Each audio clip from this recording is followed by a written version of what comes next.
გამარჯობათ, მოგესალმებით ყველას ხანგრძლივი შესვენების შემდეგ. ეხლა ჩავწეროთ გალიო, ასეთი საკვებია. ავიღოთ ნებისმიერი ხორცი, რა თქმა უნდა, ჯობია რაც მეტად რბილი და ახალი ხორცი იქნება, ყოს ხორცი. თუ არა, თქვენთვის ნებისმიერი მისაწვდომი. დავჭრათ დიდ ნაჭრებად და შევწვათ კარგად ხავხთან ერთად. დავასხათ 1 ჭიქა მდუღარე წყალი. შეგიძლიათ თიხის კონთაშიდაც მოახთავსოთ და ეს ყველა პროცედურა აკეთოთ თიხის კონთაში. და დაბალ ცეცხლზე ან ღუმელში შუშოთ 25-30 წუთი. შემდეგ დაუმატეთ დანაყული და გარჩეული ნიგოზი.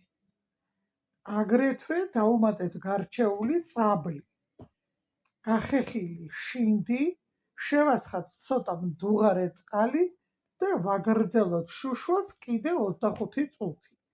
გამზადებამდე და სუფრაზე მიტანამდე დაახლოებით 5 წუთით ადრე მოვაყაროთ მწვანილი ნიორი დანაყული ამოუვლიოთ, ოხრახუში წმინდად დაჭრილი პიტნა, მარილი, წიწაკა გემრიელად მიირთვით.